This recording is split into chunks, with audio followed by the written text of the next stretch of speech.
Welcome back to the deep dive.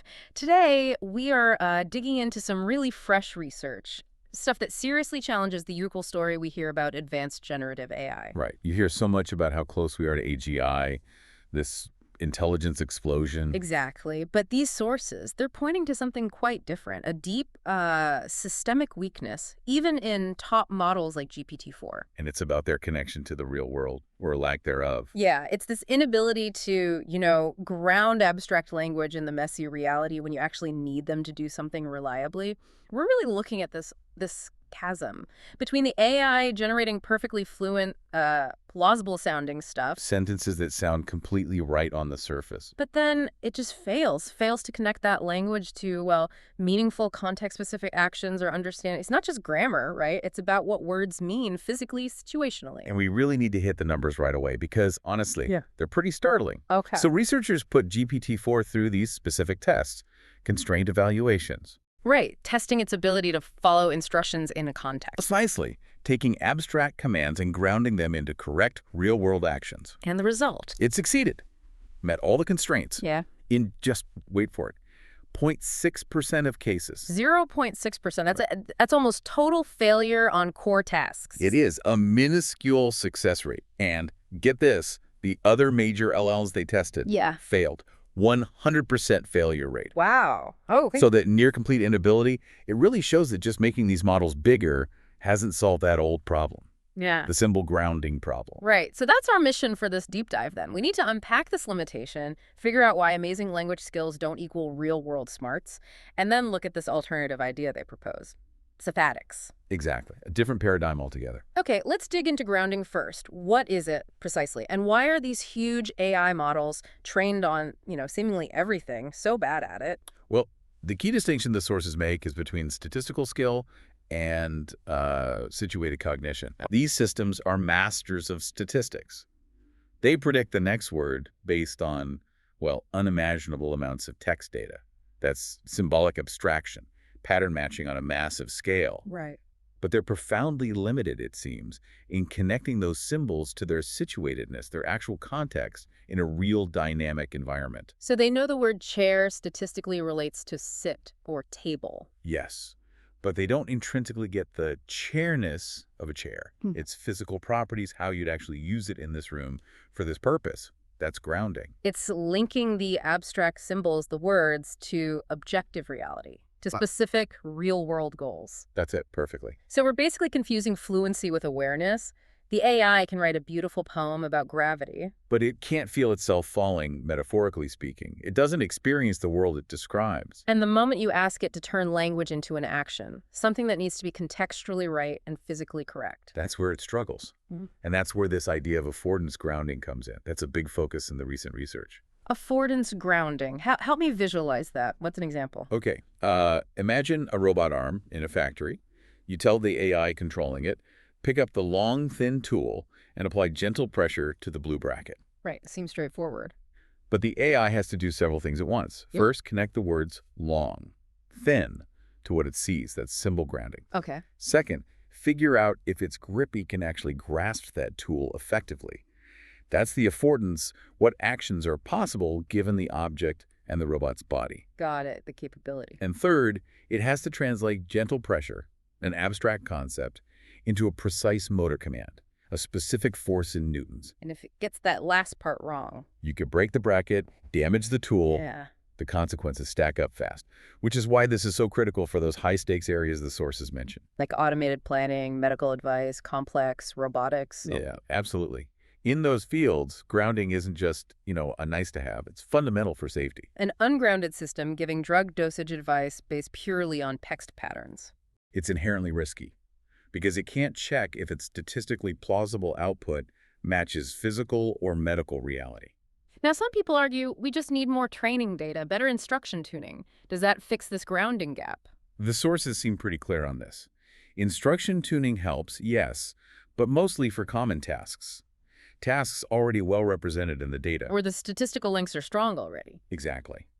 But when you hit complexity or novelty, tasks that need real extrapolation or combining concepts in new ways. Like the ones that produce that 0.6% success rate. Right. Instruction tuning just doesn't cut it there. The systems hit a fundamental wall. They seem incapable of performing reliably outside the statistical patterns they were trained on. So that 0.6% isn't just a failed test, it's like a signature, a sign of the system breaking down when you demand real context-aware intelligence. That seems to be the takeaway. Okay, so if grounding physical actions is hard, I'm guessing grounding more abstract stuff like human intentions or, ethics, that must be even harder. Well, absolutely. And this is where I think it gets really fascinating. The limitations go beyond just physical action right into, well, cognition itself. How so? Because these systems are fundamentally statistical pattern matchers.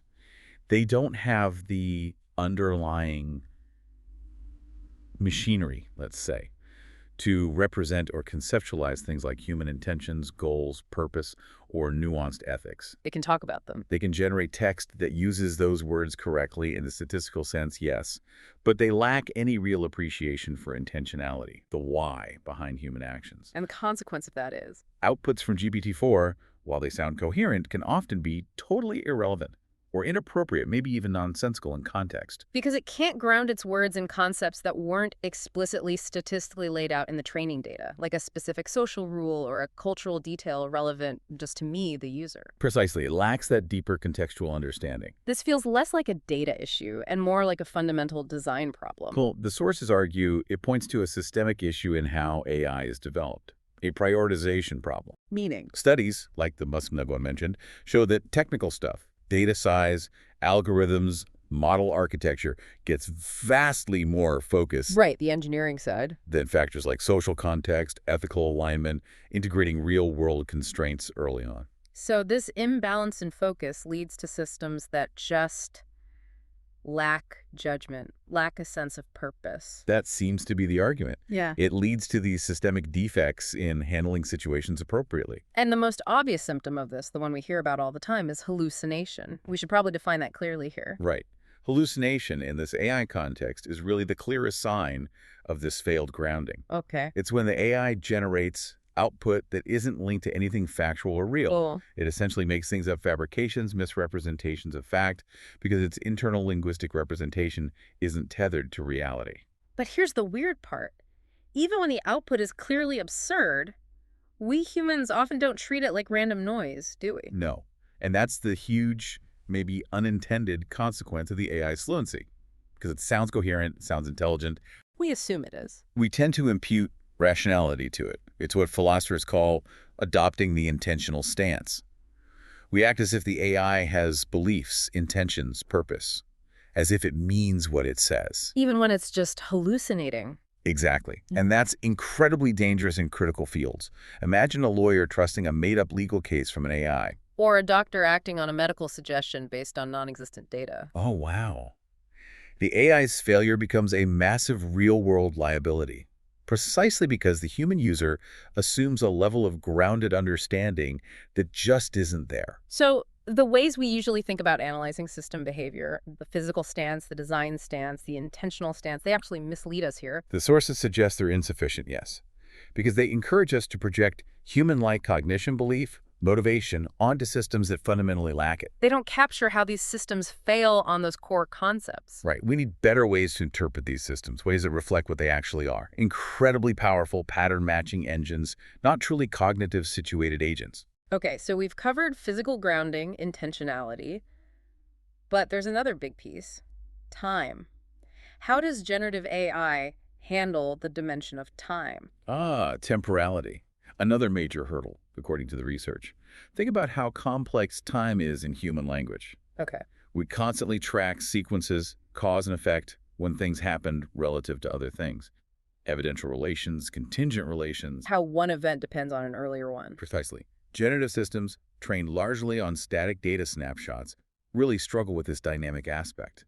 They have trouble updating their understanding of a situation as it unfolds over time. Which can lead to errors. Yes. Things like temporal misattribution, getting the sequence of events wrong, or failing to recognize how the present situation is shaped by the past. Well, wait, what about memory augmentation? Doesn't feeding the AI or the current conversation history help with that? It helps, yes, but primarily for contextual memory, remembering what was just said in this specific interaction. Short-term memory, essentially. Kind of. But the research shows it provides very little benefit for memory across time, for tracking complex histories, or for deep temporal reasoning. So you can't just bolt on memory later. It reinforces the idea that things like situatedness and temporality probably need to be baked into the core architecture from the start, not added as patches. Okay, so let's pull this together. We've got a clear picture of limitations. AI struggles to ground language in the real world. It lacks genuine intentionality or ethical purpose, and it fails to handle time properly. Which means these systems have limited usefulness outside narrow tasks, especially when context, understanding, and, well, common sense are required. Right. Which brings us finally to this proposed solution, the Sophimatics paradigm. You said it's a comprehensive framework. Yes, it's presented as an integrated approach designed specifically to tackle these cognitive gaps, moving beyond purely statistical methods. Now, this sounds quite theoretical. We hear about lots of potential fixes. Why is Sophimatics potentially different? It draws on some old philosophical ideas, right? Structuralism, associationism, pragmatism. It does, and that's key.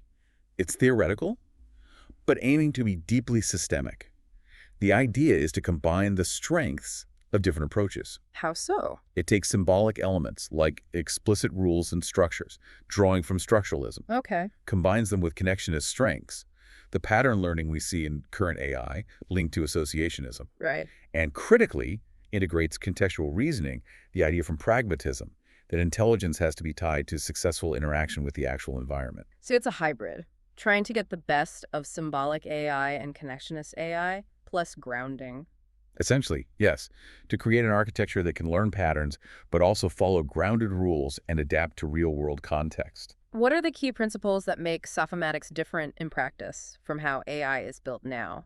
Two big ones stand out in the sources. First, participatory design. Meaning involving more people. Yes, bringing diverse perspective, ethicists, social scientists, and users into the design process from the very beginning. The goal is to correct that research imbalance we talked about, making social and contextual awareness part of the core design, not an add-on. Building awareness in from the ground up. Okay, makes sense.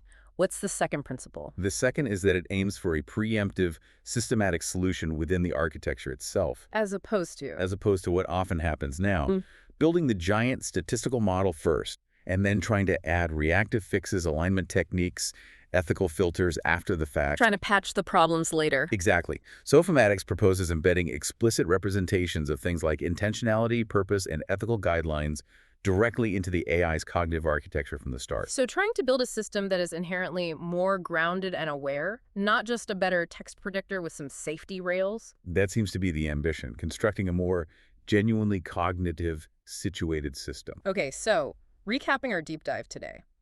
These incredibly sophisticated generative AI systems, despite their fluency, have fundamental limits. They struggle to extrapolate, can't reliably ground language in the real world, Lack integrated intentionality. and have problems with robust temporal memory. That shocking 0.6% success rate in core grounding tests really says it all. It's a loud warning sign, definitely. We now see these systems are structurally limited in grasping core human concepts like belief, purpose, real meaning. Which leaves us with a crucial question. Right. As designers, as engineers, as users, we urgently need to push towards systems that are not just fluent, but truly reliable and situated, maybe like the Sophimatics approach suggests. And perhaps just as importantly, We need to adopt ways of thinking about these systems, interpretative models that accurately reflect their actual, often very limited capabilities. We can't keep overestimating them. so maybe think about that 0.6% figure. Think about it every time you catch yourself adopting the intentional stance, assuming rationality, assuming purpose when you interact with an AI, especially if the stakes are high. Because that gap, the one between sounding intelligent and actually being grounded and understanding the world, that seems to be the defining challenge for AI right now.